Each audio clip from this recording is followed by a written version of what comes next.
enregistrement. Bonjour à tous et bienvenue pour ce webinaire intitulé France et USA, relations interculturelles, quelles sont les clés du succès? Donc, vous pouvez bien sûr poser vos questions dans les commentaires, nous y reviendrons à la fin du live et nous les poserons à tous nos experts qui sont présents aujourd'hui. D'ailleurs, je vais les présenter. Donc, nous avons avec nous Flora Tromelin, qui est la fondatrice et PDG de FCT Strategies, qui est une LLC basée à Phoenix, donc dans l'Arizona, comme tu l'as dit. Flora est une experte en relations publiques et communication avec plus de 20 ans d'expérience en management, diplomatie, marketing, communication, étiquette et gestion de projet. Et elle a aussi 7 ans d'expérience dans le soutien d'initiatives locales pour des organisations à but non lucratif, telles que les chambres de commerce par exemple. Flora a obtenu son master en marketing et management à Reims et a plus récemment obtenu un master certificate en communication interculturelle et gestion de crise internationale, encore une fois dans l'Arizona, à la Thunderbird School of Global Management à Phoenix. Avant de s'installer aux États-Unis, Flora a une très belle carrière. Elle était chef du protocole de l'ambassadeur des États-Unis à Paris. Elle faisait donc partie du cercle des conseillers proches de l'ambassadeur américain et était notamment responsable de la création et l'implémentation d'événements et de projets diplomatiques interculturels. Flora a dirigé avec succès des équipes internationales comptant jusqu'à 35 personnes et a organisé des événements rassemblant jusqu'à 5000 participants. Elle est passionnée par l'établissement de relations qui favorisent les partenariats à long terme et a hâte de partager son expérience avec vous tous. Flora, est-ce que tu as un truc à rajouter ? Non, je crois que tu as tout dit. Merci beaucoup. J'ai hâte d'en dire plus un petit peu plus tard pendant la formation. Il y a beaucoup à dire au niveau de la communication interculturelle France-États-Unis. Merci. Merci. Maintenant, je vais présenter Christina. Donc, Christina Rebuffet accompagne ses clients dans l'amélioration de leur business English depuis 2004. Elle a personnellement coaché des centaines de clients et chaque semaine, il y a quasiment 500 000 abonnés qui suivent ses leçons de Business English with Christina sur YouTube. Donc, allez voir. Elle a fondé Business English with Christina en 2015 et aujourd'hui, son équipe compte 7 formateurs dans 4 pays différents qui sont tous formés à sa méthode qui est basée sur les neurosciences et les principes de Brain-Friendly Learning. Ces cours en ligne ont été présélectionnés pour des prix de l'innovation en Business English et elle a été présentée dans des publications telles que l'Express Entreprise et Cadre Emploi. En tant qu'Américaine vivant en France, elle sait ce que c'est que d'apprendre une langue étrangère et met aujourd'hui son expertise et son enthousiasme de cette interculturalité dans chacun de ses programmes. Très bien, j'ai rien à ajouter. Et très bien pour les mots en anglais aussi qui ont été parsemés dans le descriptif. Allez, pour le fun. On parle franglais. On parle franglais ici. On est d'accord avec les anglicismes. Oui. Et du coup, Christina, je te laisse commencer. D'accord, ok. Donc, bonjour ou bonsoir à tout le monde. J'ai aussi un chat derrière qui joue avec les rideaux, je vois. Donc, alors moi, comme ça a été dit, moi, je suis vraiment spécialiste dans tout ce qui est vraiment l'apprentissage de l'anglais, notamment pour les adultes dans un contexte professionnel. Et on va dire, puisque je vis en France, je travaille beaucoup avec des Français qui travaillent souvent avec des Américains. Et du coup, on va dire, au fil des années, ça fait que j'ai pu constater vraiment un certain nombre de choses alors qu'il faut travailler, qu'il faut améliorer, d'autres où on voit on va dire la majorité de personnes qui se font des blocages dessus alors qu'il n'y a pas besoin forcément. Et ce qu'on va regarder, c'est de voir justement des choses à garder en tête quand vous allez parler avec des Américains, parce que si vous allez vous installer là-bas, forcément, vous allez côtoyer des Américains au bout d'un moment. Ou si vous restez en France, mais vous travaillez avec des Américains aussi, il y a des grandes chances que ça se passe en anglais, on va dire pour le meilleur ou pour le pire, c'est comme ça. Donc, des choses à garder en tête quant à l'usage de l'anglais. Et je pensais aussi que pendant que j'évoque tous ces points, Flora, Sylvain, Alexandre, si vous avez justement des choses à rajouter de votre expérience en tant que Français aux États-Unis, bien sûr, c'est vraiment avec plaisir, ça ne va qu'enrichir la discussion. Donc, la première chose, je pense que c'est, est-ce qu'il faut parler anglais aux États-Unis? On connaît tous des immigrés qui n'ont aucun niveau d'anglais qui survivent. Moi, je dis, c'est dommage juste de survivre, en fait, dans une expérience d'expatriation, d'immigration, On ne va pas dans un pays pour survivre, on y va vraiment pour vivre et pour profiter de l'expérience. Et la connaissance et la pratique de la langue, ça fait partie de cette expérience. Ça fait que vous allez pouvoir rencontrer des amis américains, mieux travailler, être plus à l'aise, s'adapter au mieux et du coup être mieux dans votre peau dans cet environnement qui vous sera complètement étranger pendant un certain temps. Après, ça s'améliore, je promets. Par contre, il n'y a pas besoin de maîtriser l'anglais, au moins au début, parce que ça va venir avec la pratique. La pratique, on va dire, c'est pas parce qu'on va vivre dans un pays qu'on va apprendre la langue forcément, mais si vous faites l'effort, vous essayez d'engager la conversation, vous osez, vous cherchez à pratiquer, vous allez forcément vous améliorer dans l'anglais. Alors, donc, il n'y a pas besoin de se dire, je ne peux pas y aller parce que je ne maîtrise pas encore l'anglais. Je pense que personne ne maîtrise l'anglais, moi compris. Parce qu'une langue, c'est vivant. Tout le monde fait des erreurs, tout le monde se trompe des temps, tout le monde se cherche des mots. Vous allez entendre pendant ma présentation, il y aura sûrement plein d'erreurs de partout, alors que ça fait 15 ans que je vis en France et que je trouve que mon niveau n'est pas trop mauvais, mais il n'est pas parfait. Et si j'avais attendu justement de maîtriser le français avant de venir en France, je serais toujours au Mississippi en train de réviser avec des livres et peut-être des podcasts maintenant. Mais il n'y a pas besoin de maîtriser, on n'a pas besoin de se mettre cette pression d'être parfait en anglais. Par contre, il faut quand même partir avec des bonnes bases. Il ne faut pas se dire non, mais je verrai quand je serai sur place, je vais attendre là-bas, ça sera plus facile. Il faut partir avec des bases quand même. Je ne sais pas ce que vous en pensez, on va dire, les amis français. Je peux intervenir? Oui. Oui, je trouve que c'est très juste et c'est d'autant plus juste aux États-Unis. En France, on a le système scolaire, et j'y reviendrai plus tard, mais le système scolaire n'encourage pas forcément l'apprentissage des langues étrangères, dans la mesure où si quelqu'un fait une erreur, il va tout de suite être pointé du doigt. Oh non, ça va pas, c'est pas bien, c'est pas comme ça qu'il faut dire. Il faut comprendre que quand vous venez aux États-Unis, tout le monde est tolérant avec les langues étrangères et sont vraiment vont pas vous reprendre. Ça, c'est quelque chose de typique. Oui. Les Français vont vous reprendre systématiquement quand vous parlez en français et que vous faites une erreur. Aux États-Unis, pas du tout. Ouais. Et ils vont pas vous reprendre. Ils vont parfois vous faire comprendre, ils vont vous dire qu'ils ne comprennent pas ce que vous venez de dire, mais ils ne vont pas vous reprendre si vous faites une erreur grammaticale. Donc, je pense que c'est quelque chose, une crainte qui est souvent prononcée par les Français. Les Français ont peur souvent de parler quand ils sont à l'étranger et je voudrais vraiment insister là-dessus et dire qu'aux États-Unis, il ne faut pas avoir cette crainte. Par contre, comme le dit Christina, si vous voulez commencer un business aux États-Unis, il faut quand même mieux connaître au moins les bases. Ouais, là, tu as évoqué quelque chose, tu as dit le mot survivre. On ne vient pas aux États-Unis pour survivre. Si vous venez aux États-Unis, c'est pour vivre correctement.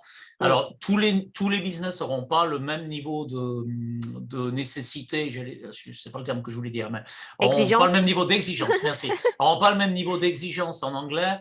J'ai vu des gens très, très bien réussir avec un niveau moyen, mais où ils étaient très forts dans leur domaine professionnellement et où leur communication se limitait à leur domaine. J'ai un chef en pâtisserie en tête, en l'occurrence, qui a fait une réussite exceptionnelle à l'époque. Son anglais n'était pas obligatoirement exceptionnel. Par contre, c'était un chef en pâtisserie extraordinaire et il savait très bien s'exprimer avec ses collaborateurs. Maintenant, dès qu'on va être en B2B, si vous devez en business to business, si vous devez négocier des contrats, si vous devez avoir des meetings professionnels, si vous avez du mal à comprendre ce qu'on vous dit et si vos interlocuteurs ont du mal à vous comprendre, là, ça va devenir plus compliqué. Et là, justement, je pense que ça sera… si vous avez des situations comme ça vaut la peine vraiment d'investir dans justement des coachings ou des formations pour être préparé à ces situations. pour justement, on va dire, accélérer l'intégration et la réussite d'un projet aux États-Unis. Juste pour dire par rapport à l'accent et puis le fait de ne pas reprendre les erreurs, je sais que souvent j'ai des clients en fait qui me disent ouais, mes collègues américains, ils me corrigent jamais, ça m'embête un peu. Mais il faut savoir qu'en fait, comme on dit souvent, les États-Unis, c'est un pays d'émigrés. Donc, dans la création du pays, on avait des Italiens, des Chinois, des Allemands, des Scandinaves, des Français aussi. Et du coup, on avait tous ces gens qui ne parlaient pas l'anglais comme langue maternelle, qui devaient vivre et travailler ensemble. Et c'est pour ça qu'on est peut-être plus tolérant, justement, quand quelqu'un ne parle pas parfaitement, qu'il a son accent, parce que ça a toujours été comme ça, en fait. Et du coup, ils vont peut-être être plus indulgents. S'ils ne comprennent pas, ils vont le dire ou vous allez voir sur le visage de la personne. Mais il n'y a pas besoin d'être parfait ou de maîtriser et d'avoir honte de son accent. Je sais que j'ai beaucoup de clients français qui me disent « Ouais, j'aime pas mon accent. J'aimerais bien travailler. » Alors, pas forcément parler comme un Américain, mais il faut juste savoir qu'en fait, tant que votre accent est compréhensible, que ça ne pose pas trop de difficultés à votre interlocuteur pour vous comprendre, à partir de là, vous avez un accent parmi d'autres, il y en a plein des accents aux États-Unis, tant chez on va dire les immigrés, qu'entre Américains. Mon accent du Mississippi, c'est rien à voir avec quelqu'un qui vient de Boston, par exemple. Donc, il n'y a pas besoin d'avoir honte de son accent. Il faut travailler pour que ça soit compréhensible, mais vous pouvez garder votre accent français et ça peut être un atout selon ce que vous faites, en fait. Donc, il ne faut pas en avoir honte, il faut le garder. De toute façon, vous allez le garder, même au bout de 15 ans dans un pays. Et si je peux me permettre, en fait, Oui. ils adorent l'accent français, les Américains. Oui. Ils l'adorent, il ne faut pas le perdre. C'est ça, oui, non, c'est très vendeur. C'est un atout. Moi, après 12 ans ici, je suis toujours le French guy Voilà. au sein de ma profession. Et ce qui me fait des fois un petit peu rager, c'est que des fois, dans une discussion que je commence avec quelqu'un, je dis seulement « hi » et le gars il me regarde « ah, you're French ?» après un mot. Ouais. J'ai le même problème. Ah, bonjour. Ah, vous venez d'où? Bon. Voilà, pareil. Si je peux témoigner, donc je suis complètement d'accord avec tout ce qui a été dit, c'est exactement ça. Moi, j'étais nul quand je suis arrivé. Hein, voilà. Et ce qui n'a pas facilité les choses, c'est qu'en plus, je travaillais à la maison pour un client français. C'est débloqué quand j'ai commencé à travailler en américain. Bon, quand je me suis marié avec une américaine aussi, ça aide un peu pour se comprendre du coup. Mais par contre, c'est tout à fait vrai. On apprend en fait en parlant avec les gens. On finit par, comme ma fille, comprendre en fait sans avoir à traduire le terme en fait, parce que le mot dans son contexte, vous allez commencer à le comprendre. Et j'utilise des mots en anglais, je ne suis pas capable de les traduire en français. Voilà. Donc il y a plein de choses comme ça. Et effectivement, pour l'accent, j'ai le worst accent ever. Alors, avec Sylvain et Christian Bréchot, on est les trois, je pense, en Floride où on a la palme. Donc, c'est parfait. Mais c'est vrai, ils adorent l'accent français. Ils adorent l'accent français. Par contre, ce qu'ils n'aiment pas, c'est quand on parle en français entre nous, avec nos employés. Par exemple, c'est comme si vous entendiez parler des Allemands entre eux. Vous trouvez que c'est rugueux, que c'est rough, etc. Et en fait, non. Donc, du coup, ils ont l'impression qu'on les critique quand on parle en français entre nous, ce qui n'est pas du tout le cas. Donc, il vaut mieux parler un mauvais américain, si je puis dire. Et alors ça aussi, il n'y a pas quelqu'un qui parle bien américain. J'en ai jamais rencontré, des gens qui parlaient bien américain. Pour rassurer tout le monde aussi, en Floride, 75% des gens, ils s'arrêtent au high school diploma, ce qui serait un équivalent de seconde générale pour nous. Donc, vous ne vous attendez pas à trouver la fleur de la fleur non plus ici, qui parle super bien. Mes employés, ils écrivent moins bien anglais que moi. Ouais. Donc, faut, voilà, toute raison garder. Il faut, au contraire, c'est très bien d'arriver et de pas, voilà. Mais par contre, je regrette de ne pas avoir eu les bases. Et c'est pour ça que je pense qu'il faut quand même avoir du coaching avec toi avant ou avec quelqu'un et pour pouvoir arriver quand même avec des bases minimum de bases business qui sont importantes dans les échanges et dans la compréhension des contrats, etc. Même quand on a Sylvain pour nous relire les contrats. Voilà. Pour rebondir, si vous le permettez, sur ce que vient de dire Alexandre, en fait, je travaille avec les Américains depuis très longtemps et en fait, je parle moins bien anglais qu'avant parce que ici, on ne parle pas anglais, on parle américain. Américain. Et les Américains souvent me disent « Oh là là, qu'est-ce que tu parles bien anglais ?» Parce que en France, on apprend la grammaire anglaise, vraiment la pure grammaire anglaise avec les règles, etc. Et ici, pas du tout. C'est beaucoup plus libre et j'y reviendrai un peu plus tard dans la présentation, mais ça fait partie des différences culturelles. Oui. C'est ça, ouais. Et justement, ça aussi, c'était quelque chose que je voulais aborder. En fait, l'anglais américain, enfin, je veux dire peut-être comme les Américains, sont assez détendus, en fait. Donc ça, vous verrez justement dans les relations, il y a toujours...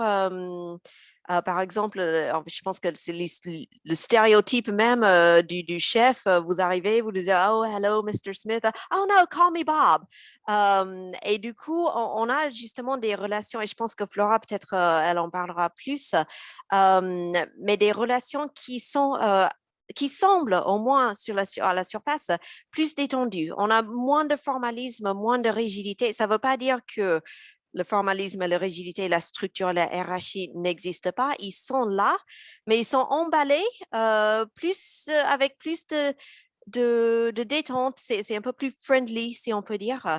Donc, les échanges en anglais aussi, ils vont être souvent de manière très, on va dire, un registre plus amical, en fait, même entre collègues, même entre, on va dire, un employé et son chef.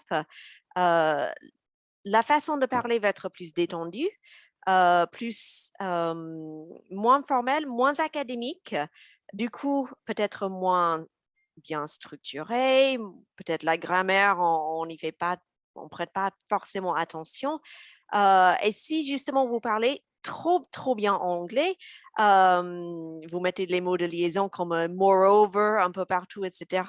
Ça peut créer de la distance, en fait, parce que ça fait que vous placez, on va dire, dans une posture de supériorité intellectuelle par rapport à la personne et ça peut être mal interprété. Ce n'est pas votre intention, mais justement, la façon de parler anglais, ça va être plus détendu parce que c'est ce qui met tout le monde à pied d'égalité.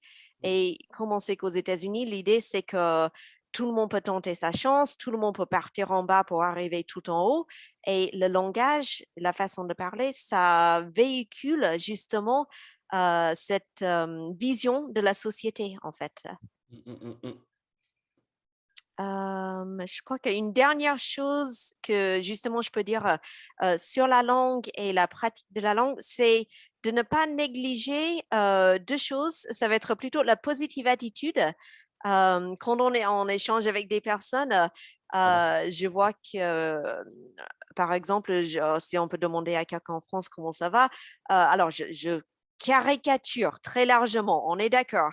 Mais on voit que les personnes, ils vont parler de ce qui ne va pas, des problèmes qu'ils ont, des choses, des difficultés qu'ils ont du moment. Et donc, aux États-Unis, on va plus chercher en fait tout ce qui est optimiste, positif. Alors, on ressent peut-être des frustrations, des difficultés, on n'est pas bien ce jour-là, etc. Mais dans des discussions, par exemple, de small talk, on va chercher à créer justement une ambiance positive, de chercher des choses qu'on a en commun. On ne va pas chercher à débattre, on ne va pas chercher à critiquer tout. On va plutôt rester dans une attitude positive, optimiste, encore, même si ça reste peut-être, effectivement, peut-être superficiel, mais quelqu'un qui parle de tout ce qui ne va pas, très rapidement, ça va, comme on dit en anglais, kill the conversation, ça va tuer la conversation. Donc, peut-être d'essayer de faire attention à ça. Et, j'ai une anecdote souvent sur ça. Pardon, excusez-moi. Oui. J'ai une anecdote souvent sur ce sujet. Quand on demande à un Américain comment il va, il répond bien. Quand on demande à un Français comment il va, il répond pas mal. Pas mal. Quand on demande à un Américain quel temps il fait, il répond beau. Quand on demande à un Français quel temps il fait, il répond pas mauvais. Oui. Donc, il y a un côté, effectivement, de mettre un élément négatif, même dans le positif. Donc, non, quand un Américain vous demande « How are you doing ?», ils n'attendent pas à ce que vous leur disiez que votre chien est mort le matin. Même si c'est triste, c'est très, très triste, ils ne s'attendent pas à ça. Quand ils vous demandent ça, vous répondez « good »,« fine »,« very well ». Mais voilà, même si, malheureusement, votre chien a eu un problème. Voilà. Donc, oui, donc c'est un peu ça. Et justement, dans le small talk, l'idée, parce que parfois, on rapproche aux Américains que le small talk, oui, c'est superficiel. Celui-là, je n'ai pas envie d'être son ami, je n'ai pas envie de raconter ma vie, etc.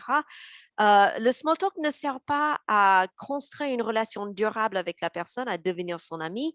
Ça sert en fait à trouver ce qu'on a en commun, trouver ce qui nous rapproche pour ensuite peut-être travailler ensemble. Ça va fluidifier un peu les relations professionnelles. Et le small talk, ça sert plutôt à ça. Et juste pareil, une anecdote. Hier, j'ai rencontré par Zoom un Américain qui travaille avec une entreprise française dans laquelle je vais intervenir demain pour faire une formation sur comment vendre à des Américains par des vidéos. Et je crois qu'on a passé la moitié de la discussion à parler de sa tante qui adore le vin blanc de la Nouvelle-Zélande. Il habite au Colorado, du sport qu'il fait. Et du coup, on a pu parler, le vin, on peut en parler ensemble. Les sports de montagne, on peut en parler ensemble.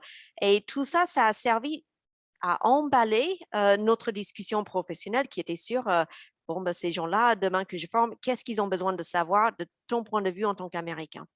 Donc, il ne faut pas négliger le small talk. Ça a un vrai intérêt professionnel. Ce n'est pas le sujet de discussion qui compte. C'est, on va dire, l'exercice du small talk pour créer et consolider la relation.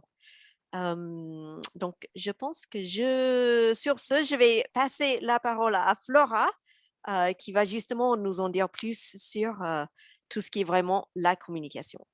Et j'aimerais juste faire une toute petite intervention Ouais. juste avant. Je vois des questions dans le chat. Continuez à les poser. Nous y répondrons encore une fois à la fin de ce petit webinaire. Merci Christina, parce que j'adore, parce qu'il y a plusieurs points que je vais évoquer plus en profondeur qui ont été évoqués dans ta présentation. Et ce qui est intéressant, c'est que ta présentation était vraiment centralisée sur la langue anglaise. On l'a dit, c'est un élément qui est important quand on s'expatrie dans un autre pays. Là, on est focalisé sur les États-Unis, mais quel que soit le pays, c'est important d'apprendre la langue. De même qu'il est important de s'intéresser à tout ce qui est légal, donc de s'assurer qu'on a les autorisations de travail, qu'on sait où on met les pieds d'un point de vue juridique. Et malheureusement, trop souvent, les futurs expatriés ne s'inquiètent pas du problème culturel, du choc culturel. Et parce que les États-Unis sont considérés comme des alliés depuis toujours et des Occidentaux comme nous, les Français, les Européens en général, ont l'impression que ça va être super facile. Il faut bien comprendre que s'expatrier aux États-Unis, c'est un gros choc culturel. Il y a de grosses différences entre les Français et les Américains, qui ne sont pas les mêmes d'ailleurs que des Suédois et des Américains, des Espagnols et des Américains. En fonction de notre histoire, en fonction de notre langue et en fonction de notre passé, les différences culturelles vont être importantes. Donc, j'aimerais dire un petit point historique sur la communication interculturelle, qui est ma spécialité. Je ne devrais pas dire spécialité parce qu'on ne peut pas être expert en communication interculturelle. On fait tous des erreurs. Ce qui est important, c'est d'apprendre de ces erreurs. La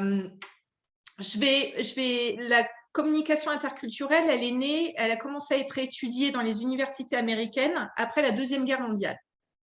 Pourquoi ? Parce que tout à coup, avec la guerre et avec l'avancée des technologies, il y a eu davantage d'échanges commerciaux internationaux qui étaient beaucoup plus compliqués avant.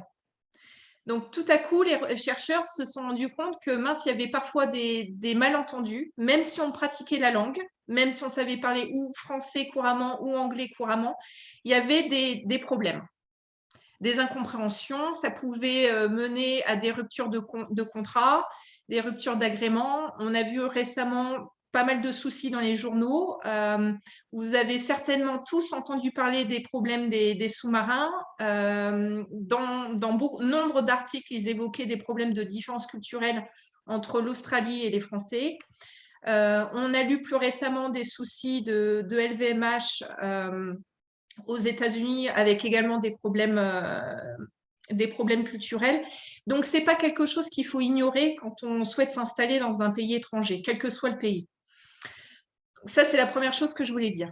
La deuxième chose, c'est que quand on étudie l'histoire, on arrive mieux à comprendre pourquoi il y a ces différences. En ce qui concerne, je vais vraiment me focaliser sur les différences entre les Français et les Américains.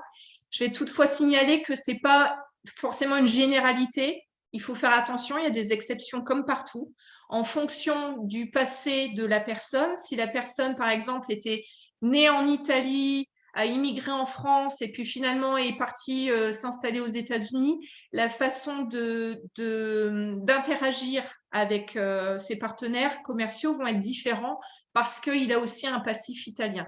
Et il n'y a pas de bonne et de mauvaise façon de communiquer. Chaque culture est différente et a ses propres codes. Donc, la première grosse différence, et Christina en a parlé, c'est la notion de hiérarchie. Alors, quand on étudie la langue française, vous savez tous qu'on a le tutoiement et le vouvoiement. En anglais, ça n'existe pas. Tout le monde, en gros, se tutoie. Il y a beaucoup moins de notions de hiérarchie aux États-Unis. Il n'y en a quasiment pas dans les entreprises privées où il est tout à fait acceptable et normal de copier le PDG dans tous les emails et que tout le monde répond « reply all ». Alors qu'en France, comme vous le savez, le PDG, on ne va pas le copier dans tous les emails, on va faire très attention à ce qu'on va dire, on va être très respectueux de la hiérarchie. Aux États-Unis, en général dans le privé, en particulier dans les startups et dans les nouvelles entreprises, il y a un niveau égalitaire qui se ressent aussi dans la façon de s'habiller. Quand vous voyez les PDG de grosses startups ou les gros noms, vous voyez très bien qu'ils ne sont pas habillés en costume cravate. Tout ça, ça se ressent aussi dans la tenue vestimentaire. Il y a quand même des hiérarchies, attention, bien sûr, dans le milieu militaire, juridique et dans la plupart des administrations. Les universités, vous avez le doyen, tout le monde ne va pas aller taper sur l'épaule du doyen. Il faut quand même faire attention, mais en général, c'est comme ça. Ça se ressent aussi dans les relations entre les employés et les patrons. J'ai souvent des patrons français qui ne sont pas contents parce que leurs employés américains prennent des initiatives sans leur dire. Alors, il faut comprendre qu'aux États-Unis, l'initiative est mise en avant. Elle est récompensée. Et un employé, en général, ne reçoit pas des tâches très détaillées. Il reçoit une tâche générale. C'est-à-dire, on lui dit, tu es en charge de ce projet et tu te débrouilles, tu le fais comme tu veux, mais tu es en charge de ce projet. Ce qui va être important, ça va être la réussite de ce projet. Et le PDG ne va pas vouloir savoir tous les détails et comment l'employé va mettre en place le projet à partir du moment où le projet est une réussite et qu'il est accompli dans les temps. En France, vous savez très bien que pour un projet, le superviseur va vouloir être mis au courant, va vouloir connaître tous les détails. Donc, la notion de hiérarchie, c'est vraiment une grosse différence entre la France et les États-Unis. Je voudrais faire une petite pause 2 secondes. Est-ce que vous avez des questions ou des remarques, mes amis panélistes? Ça vous paraît, ça vous parle quand je dis tout ça? Oui. Moi, je dirais surtout la partie sur la prise d'initiative. Justement, c'est quelque chose où, moi, je vois avec mon équipe, alors les formateurs sont pour la plupart américains, ils sont, on va dire, anglophones issus de culture plutôt anglo-saxonne. Et effectivement, moi, je vois que je peux justement leur dire, est-ce que tu peux me créer un document? Est-ce que tu peux m'écrire un texte qui présente ça? Et après, la personne, il va partir, il va faire son travail, il va revenir et il va me présenter ce qu'il a fait. Après, on va corriger, revoir ça ensemble, etc. Mais je vois qu'avec d'autres membres de l'équipe ou d'autres nationalités qui sont peut-être plutôt européens, etc., là, c'est vraiment, il faut vraiment expliquer étape, qu'est-ce que je veux. La personne va me demander, je ne trouve pas comment faire ce truc. Et en fait, il y a beaucoup plus d'accompagnement, justement. Et alors qu'avec les Américains, c'est plutôt, est-ce que tu peux faire ça? Hop, il va le faire. Alors, pareil, il n'y a pas de meilleure façon que d'autres, mais il faut juste le prendre en compte, en fait, quand on travaille avec des personnes de cultures différentes. Et c'est important parce que ça, c'est dû en grosse partie à notre éducation, au système scolaire français-américain qui sont différents. En France, comme vous le savez, on demande énormément de rédaction et de recherche et de introduction, développement, contre-proposition, conclusion. Ça, c'est en France. Ça va se retrouver dans nos emails et dans nos façons d'envoyer nos emails. Aux États-Unis, mon fils est au lycée ici américain, il n'a pas des rédactions à faire. Il a des Q&A, donc des questions-réponses. Donc, quelle est la date de telle chose? Réponse A, réponse B, réponse C, réponse D. Il n'y a pas de développement, il n'y a pas de structure à faire. Et ça se retrouve complètement dans la façon de travailler aussi, de communiquer. Les Américains vont être plus directs dans la façon de communiquer par email. Ils vont avoir aussi plus de facilité à communiquer par téléphone que nous. Et ça, c'est dû à deux choses. D'une part, cette éducation, que les Américains vont droit au but et vont pas passer par des développements pour expliquer pourquoi ils sont arrivés à cette conclusion. Ils vont donner leur conclusion d'abord et si besoin après, ils vont développer. Donc ça, c'est une chose. Et la deuxième chose aussi, c'est que nous, les Latins, et vous le voyez, on a tendance à utiliser beaucoup de gestuels et à s'exprimer non seulement avec les mots, mais aussi avec notre façon d'être et de se comporter. Et les Américains vont beaucoup moins utiliser d'expressions. Alors, quand je dis les Américains, en général, encore une fois, en fonction de l'historique, en Arizona, on a beaucoup d'immigrés, d'expatriés mexicains. Les Mexicains sont des Latins, ils vont aussi parler avec les mains, ils vont avoir aussi une notion très importante de hiérarchie. Mais les Américains, en général, vont être plus posés, ne vont pas bouger. Et j'avais eu cette conversation avec un de mes contacts professionnels ici, une Américaine de plusieurs générations qui, pendant un café, pendant notre discussion, elle tenait sa tasse comme ça, sans bouger. Elle me regardait sans bouger, alors que moi, je m'exprimais avec mes mains. Et c'est pour ça aussi que pour les Américains, il est plus facile de s'exprimer par téléphone, alors que pour nous, on préfère les entretiens en personne et on est moins à l'aise avec le téléphone.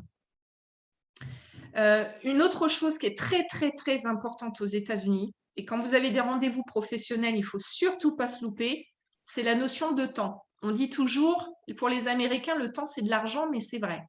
C'est-à-dire qu'ici, un webinaire qui est prévu de commencer à 10h00, il va commencer à 10h00. Il est prévu de se terminer à 11h00. S'il se termine à 11h02, ils vont s'excuser en disant « Désolé, on a débordé de 2 minutes ». Pour vos rendez-vous, quand vous avez des rendez-vous avec des Américains, que ce soit téléphonique ou en personne, toujours être à l'heure, jamais en retard. Si vous voyez que vous allez être en retard, il faut prévenir et s'excuser à l'avance. Et Christina en a parlé également pendant sa présentation. Quand vous avez un déjeuner ou un dîner ou une rencontre, les Américains vont avoir une petite conversation, mais très courte pour faire votre connaissance, mais ça va être droit au but, au business. Ils vont tout de suite parler business. Les déjeuners, ça ne va pas être pour faire connaissance, contrairement à nous. Ça va être vraiment pour travailler. Et éventuellement, à la fin de la réunion ou à la fin du déjeuner, là, ils vont poser des questions un peu plus personnelles. La grosse différence, c'est que les Américains sont dans l'action alors que nous sommes dans l'être. Nous, les Latins, on aime faire connaissance et avoir confiance avant de faire du business.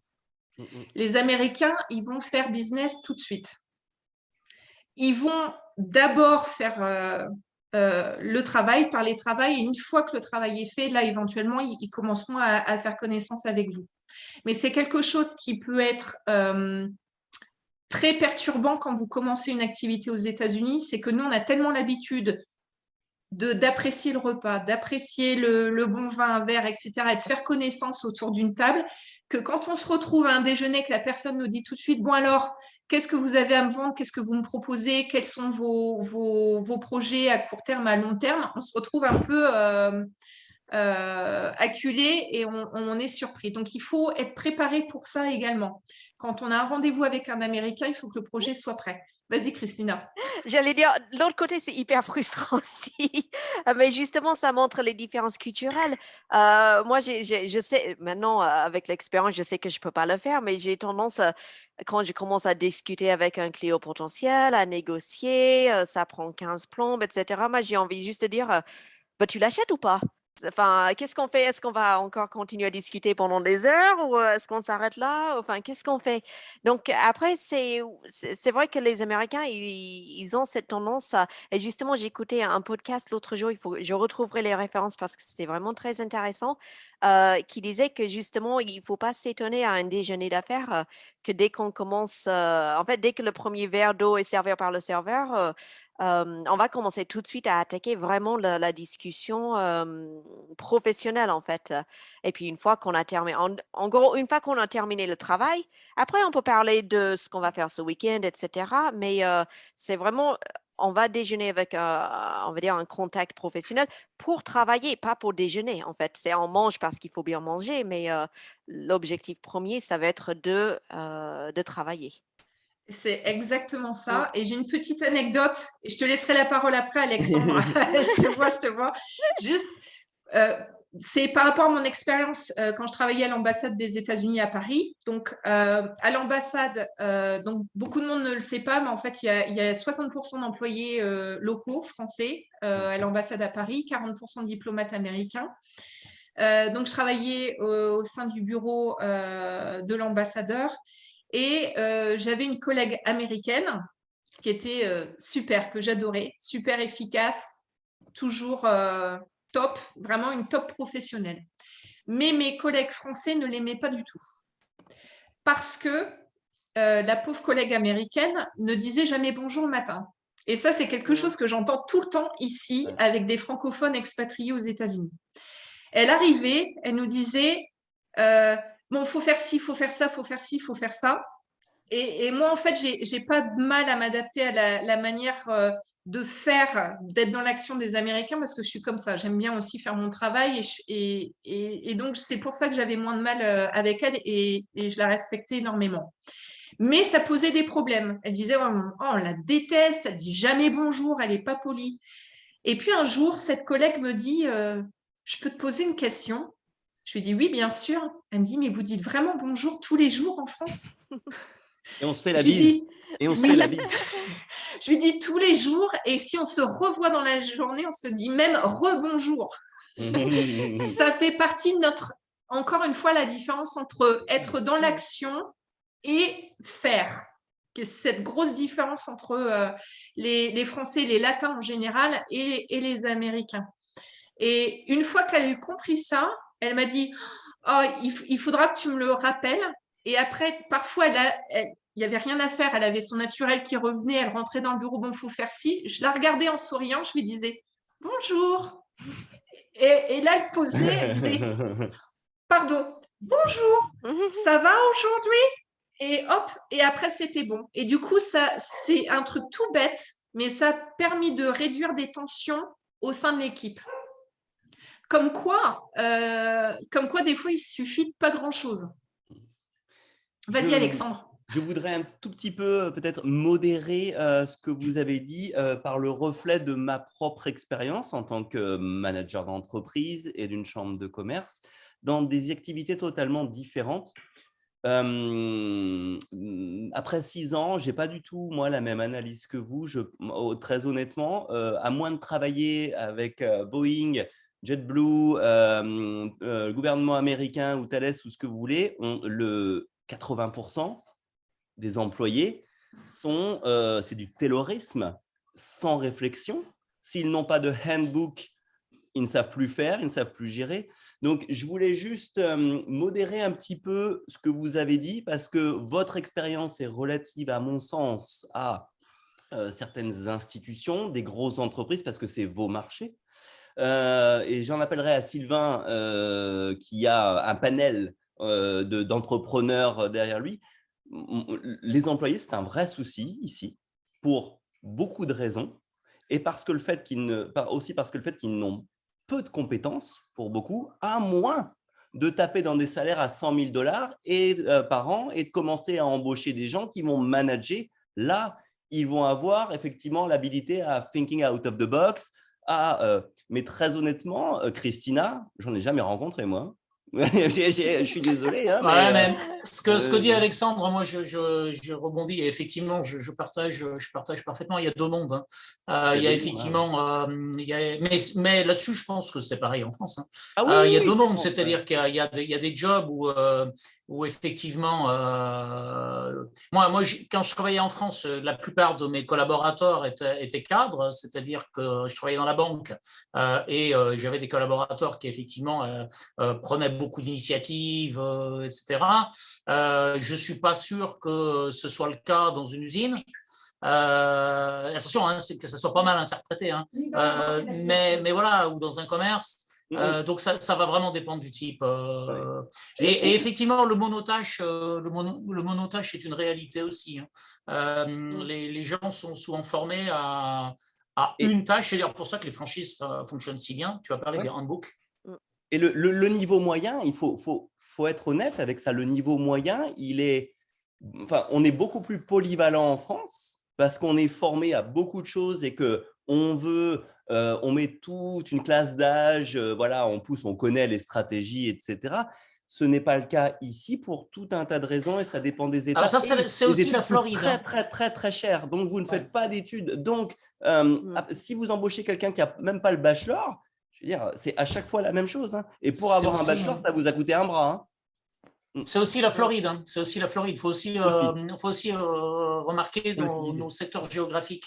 La Floride n'est pas obligatoirement un des États les plus porteurs sur les jobs à très haut salaire, etc. Typiquement, une ville comme Orlando est une des villes où le salaire moyen est un des plus bas. Pourquoi ? C'est tiré vers le bas par les parcs d'attraction. Les parcs d'attraction, c'est du job à 10 $. Et comme c'est des très, très, très, très gros employeurs, ça tire le salaire moyen vers le bas. Donc, typiquement, quand vous travaillez chez Disney dans un parc d'attraction, on ne vous demande pas de réfléchir. On vous demande d'obéir. D'ailleurs, je suis désolé, mais les visas H1B, tous les high skill, etc., on fait venir les États-Unis, achètent des brevets, achètent des gens pour les faire venir. Donc, c'est parce qu'il y a un manque de formation, ou tout au moins que c'est très, très cher, etc. Ça tend à prouver ce qu'on est en train de dire. Donc, c'est pour ça que sortie des grandes villes et du tertiaire, voilà. Je vais revenir aussi sur, excuse-moi, je te coupe, je vais revenir aussi sur un point de Flora que je voudrais vraiment appuyer dessus, où elle a raison sur la différence de communication dans le business et la notion d'aller straight to the point dans une négociation, etc. Il y a aussi un autre élément, et là je le vois moi en tant que, avec les contrats que je négocie et les contrats que je gère, il y a un moment pour la négociation. Il y a un moment pour l'accord, mais une fois qu'il y a un accord, la négociation, elle est terminée. Et ça, c'est vraiment très, très, très… Moi qui suis tout le temps entre des Français et des Américains, c'est extrêmement compliqué de dire à un Français, attendez, stop, c'est fini la négociation. La négociation, c'était avant. Maintenant, vous avez signé. Donc maintenant, si vous vouliez ça, il fallait le dire avant. Et c'est vrai qu'en France, on a cette culture du consommateur protégé, surprotégé, cocooné, où en France, on signe quelque chose. Des fois, on se demande quelle valeur ça a, parce qu'on a 15 jours de réflexion, 3 semaines de réflexion, et puis on peut se retourner derrière sur des vices cachés. Il n'y a rien de tout ça ici. Ici, vous avez un contrat, il fallait lire le contrat avant de signer, et en tout état de cause, une fois la négociation terminée, on ne revient pas sur un contrat. Donc, et ça c'est c'est vraiment, je vois vraiment des gens qui se mettent d'accord sur quelque chose en France et puis qui derrière, ah oui, on n'avait pas parlé de ça. Ah oui, mais il fallait en parler avant. Hein. Là, je suis désolé, c'est pas compris dedans. Si c'est pas compris dedans, ok, c'est tant de plus. Ou alors, non, c'est pas du tout possible. Vous l'avez pas évoqué avant. Donc, il y a une notion américaine qui dit do your homework. Do your homework, ça veut dire travailler sur ces sujets-là avant. Quand vous avez signé, c'est trop tard pour négocier. Et je suis tout à fait d'accord là-dessus. Je vois que l'heure tourne et mon temps se termine. Il va falloir répondre aux questions, mais il y a plusieurs points que j'aurais pas le temps d'évoquer. Mais l'un sur lequel je voulais revenir, c'était le positivisme dont a parlé Christina. Il est très important quand vous avez une réunion, un rendez-vous professionnel avec des Américains, si vous n'êtes pas sûr de ce qu'ils sont en train de faire, que vous avez des critiques, de ne pas les formuler devant un groupe. Vous pouvez formuler les critiques à part, en parlant avec la personne après, mais toujours en gardant le côté positif. Oui, je trouve le projet super, je suis très intéressée, j'ai vraiment hâte de commencer. J'ai juste une petite question par rapport à ça. Et c'est là, j'ai juste la petite question par rapport à ça qui est très, très importante. Et ça sera la même chose quand vous avez des retours de superviseurs américains. Les superviseurs américains, si vous êtes employé par un Américain, ils vont jamais vous dire nul, 0 comme à l'école, comme nous en France, 0 à refaire, tu copieras 10 fois dans ton cahier. Ça va être toujours très positif le retour. Super employé, très bien. Il y a juste ce petit truc-là, j'aimerais bien que tu travailles là-dessus. Et en fait, juste ce petit truc-là, là, il faut vraiment faire très attention parce que vous risquez de vous faire renvoyer 2 semaines plus tard. Donc, il faut faire attention au niveau des critiques qui vont toujours être plus subtiles que pour les Français, que les Français vont dire directement ce qui se passe. Et ça peut être aussi un problème pour des chefs d'entreprise français avec des employés américains. Les employés américains vont très, très mal prendre une critique. Ils n'ont pas l'habitude. À l'école, ils vont avoir A, B, B+. Dans certains États, ils suppriment les D et les E parce que c'est pas bien de mettre un D ou un E. Donc, il faut faire attention à ça quand vous avez aussi des employés américains, que vous risquez de perdre vos employés si vous avez une critique directe. Voilà, je voudrais terminer là-dessus. Et après, je pense qu'il faut qu'on prenne les questions. Il y a encore beaucoup, beaucoup de choses à dire, mais le temps nous est compté. On va faire un V2, une version 2. Voilà. C'est vrai que j'ai pensé à plein de choses. Pour développer. Et d'ailleurs, Flora, je vois dans le chat que quelqu'un a réagi à ce que tu viens de dire et il dit c'est la même chose à l'école pendant les études ici, en fait. Voilà, c'est ça. Tu as les notes. Le prof va te dire tout est bien sauf ça. Voilà, il faut juste que tu modifies ça, mais il faut absolument que tu modifies ça. Parce que sinon, c'est exactement ça. Et ça, c'est très, très important. Très important. Si vous n'êtes pas au courant de ça et que vous ne faites pas attention à ces petits détails, c'est là que vous risquez d'avoir un problème. À l'inverse, good job, c'est pas obligatoirement un compliment. Non. À l'inverse, et pareil, le fait que les Américains soient super sympas, super accueillants, ça veut pas dire que c'est vos potes pour la vie. N'oubliez, moi, je parle toujours, j'ai toujours cette expression qui me vient à l'esprit. It's not personal, it's business. C'est la façon de planter un coup de couteau dans le dos en te souriant. Donc voilà, c'est le genre de choses à faire attention. Qu'est-ce qu'on a comme question alors? Alors, c'est parti. Alors, on a quelques questions et aussi quelques commentaires que je vais lire. La première, il me semble qu'elle est plus dirigée à Christina, on l'a eu au tout début. Et tu peux juste répondre en disant que la personne peut te contacter. Mais quels sont le coût des cours de coaching, que ce soit en individuel ou en personne pour les entreprises? Oui, bonne question. La personne peut effectivement me contacter si il a un projet ou quelque chose de très précis qu'elle veut voir si on peut mettre en place. Mais alors la fourchette, c'est très large parce que ça dépend de ce qu'on veut faire, mais ça commence avec un club de conversation à 49 € par mois. Et ça va jusqu'à vraiment un accompagnement en coaching neurolinguistique à 3 000 € pour les 3 mois. Donc, et entre les deux, on a plusieurs offres différentes à des tarifs différents. Donc, le plus simple, c'est soit d'aller sur christinerebuffet.com et de regarder justement les différents programmes ou de me contacter directement et je peux mettre l'adresse du site et mon adresse mail dans le chat Ouais. pour permettre à la personne d'avoir plus de renseignements. On les repassera de toute façon, les coordonnées sur tous les réseaux sociaux. OK. Là. Merci Clémence. Je vois que Clémence nous quitte, mais elle nous remercie pour le webinaire. Merci Clémence. Une autre petite question. Donc, on a parlé de l'apprentissage, de l'adaptation des adultes, mais qu'en est-il des enfants? Est-il facile pour eux de s'adapter et d'apprendre l'anglais? Alors, je peux répondre parce que j'ai déménagé aux États-Unis avec mes 2 enfants français en juillet 2020. Donc, ça fait pas 2 ans encore. Et mes enfants à l'époque avaient 12 et 16 ans, ce qui n'était pas forcément optimal pour une expatriation, vu leur âge. Donc, encore une fois, nés, élevés en France dans le système éducatif français. Ils se débrouillaient un peu en anglais, mais ils n'étaient pas bilingues. Et maintenant, tous les 2 sont bilingues. Donc, je ne vais pas dire que ça a été facile. Les premiers mois ont été difficiles parce qu'encore une fois, c'est un gros choc culturel, grosse différence d'adaptation. Mais maintenant, tout va bien. Je vais rebondir sur ça aussi. J'ai déménagé ici à 15 ans. On m'a mis directement dans une école américaine. Au début, bien sûr, c'est compliqué. Tu ne parles pas anglais, tu ne connais personne. Mais en fait, les Américains sont très sympas. Les profs ont acheté des dictionnaires français-anglais quand même pour m'aider à apprendre, ce qui est un truc qui n'arriverait jamais en France. Et puis même, les gens viennent vers toi, te demandent, ils t'aident pour trouver tes classes, etc. Et en fait, au fur et à mesure, en étant juste immergé dans une école où il n'y a que de l'anglais, bah, on apprend tout seul, en fait, tout simplement. Et je crois que Sylvain et Alexandre, vous pourrez dire pareil pour vos enfants. Hein. Ma fille, 3 mois, elle est arrivée à 6 ans. En 3 mois, elle était quasiment bilingue. 6 mois, elle était bilingue parfaitement. Et elle continue, 6 ans après, à m'apprendre des choses. Quoi. C'est ça. Et même aujourd'hui, je pense qu'elle parle presque mieux anglais que français, puisqu'elle le pratique en fait. Malheureusement, hélas. Mais m'en parle américain. Pas. Anglais, américain. Américain. Mon fils qui est arrivé à 5 ans, son français est parfois approximatif. Pour parler de ça, donc nous on est venu avec 3 enfants, donc on l'a vu, donc même chose que tout ce qui a été dit, hein, ça n'a vraiment pas été un problème.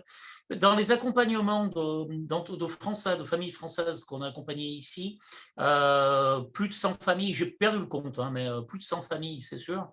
Les seuls cas où on a vu des problèmes avec les enfants, c'est que les parents avaient des problèmes. Alors, on a eu un ou 2 cas où il y avait des problèmes avec les enfants à l'école, mais en fait, les enfants rentraient à la maison et les parents critiquaient les Américains à longueur de journée, et les Américains sont comme ci, et les Américains sont comme ça, et les Américains sont comme ci, et les Américains sont comme ça. Et après, quand on rencontrait les enfants, eh ben, c'était copier-coller.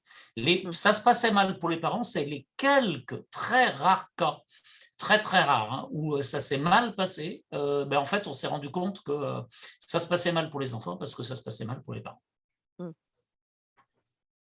Et juste un niveau, au niveau de l'apprentissage de la langue et l'accent notamment, en fait, jusqu'à la puberté à peu près, en fait, l'oreille est très plastique, c'est-à-dire qu'il est toujours en train de se mettre en place, ce qui fait qu'un enfant, en fait, qui va suivre ses parents en général dans un autre pays, s'il n'a pas encore passé la puberté, il peut encore apprendre la langue sans accent. C'est plus on s'éloigne de cette période de puberté, plus ça devient difficile de ne pas avoir son accent. C'est pas impossible, mais ça va demander trop de travail pour l'intérêt que ça va apporter, à mon avis. Mais si un enfant il arrive dans un pays, il n'a pas encore passé la période de la puberté, il peut tout à fait apprendre la langue sans avoir son accent de sa langue maternelle. Après, c'est pas forcément mieux ou pire, mais c'est juste pour dire que biologiquement, c'est comme ça que ça se passe, l'apprentissage. Christina, je suis complètement d'accord avec toi et ça se voit dans ma famille et je pense aussi chez Sylvain qui a plusieurs enfants de différents âges. Je suis l'aîné, j'ai un très bon anglais, je parle parfaitement anglais, j'ai encore un petit accent. Mon frère qui est un peu plus jeune que moi, il n'a quasiment pas d'accent et ma sœur, elle est américaine. Elle a un accent quand elle parle français. C'est très intéressant à voir. J'ai vu un autre petit message de IU, donc on n'a pas son nom et son prénom, juste les initiales. Alors ça, je vais vous dire de contacter directement la Framco ou la Fabco. C'est pour parler, c'est vraiment quelque chose de très précis. Et sinon, dans les commentaires, il y en a un de Daphné qui a été et d'ailleurs, on en a parlé aussi. Elle dit d'éviter les repas assis de 3 à 4 heures avec les Américains. C'est juste quelque chose de pas possible pour eux. Non, mais ça n'a pas lieu. Voilà, c'est ça. C'est pas qu'on évite, c'est que ça n'a pas lieu. Ouais. En leur donnant le choix, ils peuvent rester 5 minutes, ils peuvent rester 2 heures, mais c'est eux qui décident. Donc, j'ai trouvé très pertinent. Donc, alors ça, là aussi, c'est vrai. Moi, tous nos amis américains, on mange avec eux assis, ils viennent à la maison, on vient chez eux. Voilà, ça met du temps, ça se fait pas comme en France. C'est pas tu frappes à la porte, ça met 2 ans, etc. Mais aujourd'hui, je ne concevrais même pas, tu vois, ne pas manger avec eux assis ou voilà quoi. Donc, ça met du temps. Mais voilà, c'est quand même les choses petit à petit, elles se font. Ouais. Et c'est juste une anecdote, enfin un peu rigolo, c'est quand on s'est mariés, mes parents ils sont venus des États-Unis et je leur expliquais un peu comment ça allait se passer, un mariage en France et que ça dure des heures et des heures. Il m'a dit, mais qu'est-ce qu'on va faire pendant 8 heures? J'ai dit, je sais pas, le repas déjà ça dure 3-4 heures, mais on va faire quoi pendant 3 heures? Je sais pas, manger, parler, discuter. Et en fait, c'est souvent, c'est vraiment, ils sont, mais comment c'est possible en fait? Mais parce que c'est une autre approche, une autre culture de tout ce qui est la cuisine, le repas, etc. D'ailleurs, c'est le cas aussi dans le business. Quand en France, Oui. c'est un peu moins le cas aujourd'hui, mais on prenait des longues pauses déjeuner quand même. Ici, c'est pas le cas. Les réunions en France, J'ai vu une autre question, mais il me semble que tu viens d'y répondre en fait, Christina, dans le chat. Oui. Juste pour l'anecdote, vous parlez dans le chat, donc effectivement, il y a quelqu'un qui parle du TOEFL. Alors, il s'avère que le TOEFL, j'ai dû le passer après 10 ans de vie aux États-Unis, et je pensais y aller les doigts dans le nez. Le TOEIC, c'est facile. Le TOEFL, c'est plus dur le TOEFL. Les textes. Alors, le TOEFL, c'est plein de tests différents. Une partie qu'on écoute, une partie qu'on lit. Enfin, mais alors, les textes sont d'un. Alors, c'est hyper scientifique. Et les textes, j'ai été scotché du genre une bactérie qui fait pleuvoir. Je vais être honnête, je ne suis pas tout à fait familier avec ce genre de notion-là. Alors, soit j'ai eu un mauvais tirage au niveau des textes, mais honnêtement, alors je ne suis pas mécontent parce que je crois qu'au final, j'ai eu 106 sur 120, ce qui a priori est une assez bonne note, puisque pour les universités, il faut 90 ou 95, dans ce genre. Mais j'en garde un souvenir ému. C'est un des tests les plus durs que j'ai passés. Ouais. Donc, voilà pourquoi. Enfin, non, c'est pas pour la raison pour laquelle on ne le fait pas. Mais c'est surtout, nous, on travaille plus avec le TOEIC parce que c'est souvent plus ce qui est demandé dans les entreprises. Et écoute, le reste des commentaires, Christina, sont aussi pour toi, je pense. C'est des très bons commentaires et les gens te recommandent. Je vois. Je vois. En fait, justement, dans les noms des participants, je me suis dit, je le connais. Et je vais juste en profiter peut-être pour dire merci aux commentaires qui justement, des témoignages sur des personnes qui ont suivi les formations parce que vraiment, ça, c'est ce qui est… déjà, ça me fait plaisir personnellement, mais 2, c'est vraiment un très beau témoignage du travail qu'on fait avec mon équipe et c'est vraiment… nous, on tient vraiment à proposer des choses qui sont différentes, qui sont justement avec un peu cette culture américaine de positive attitude, mais quand même avec un peu la rigueur aussi de tout ce qui est la qualité française qu'on connaît. Et merci beaucoup. Merci à tous en tout cas. Merci beaucoup Flora et Christina d'avoir été nos intervenantes aujourd'hui. N'hésitez pas à les contacter. Voilà, je vois que Flora vient de mettre son adresse mail dans le chat. Il me semble que Christina aussi l'avait déposé un petit peu plus haut. Merci aussi beaucoup à Sylvain, comme d'habitude, avec qui on organise très souvent des webinaires avec la Framco et la Fabco, et à Alexandre aussi, bien sûr, qui est le vice-président de la Framco. Merci à tous. Si je peux juste rajouter quelque chose, on aurait l'occasion d'organiser plein d'autres webinaires parce qu'il y a tellement à dire. Quelque chose qu'on n'a pas signalé mais que je voudrais quand même préciser. On a évoqué un petit peu les différences régionales. Donc, la manière de communiquer va changer aussi en fonction si vous êtes sur la côte Est ou comme moi en Arizona. Mais on n'a pas parlé des nouvelles générations. Attention, il y a des gros changements qui sont en train d'avoir lieu. D'une part à cause de la pandémie qu'on vient d'avoir, mais aussi parce que les jeunes, y compris aux États-Unis, maintenant ont différentes attentes et espèrent trouver une meilleure qualité de vie et travailler peut-être un peu moins et profiter un peu plus. Et ça, c'est une tendance que je constate partout. Donc, c'est quelque chose à souligner. C'est peut-être là une force des Français qui ont l'habitude d'avoir 5 semaines de vacances. Peut-être que vous aurez plus de possibilités de garder des employés si vous offrez davantage de congés. Voilà. Merci à tous. Ouais, merci. Bye bye. Et puis, on vous verra lors d'un prochain webinaire. Bonne soirée, Ouais. bon après-midi, bonne journée à tous. Bonne soirée. À bientôt. Allez, ciao. Brando Au revoir. out. Ciao.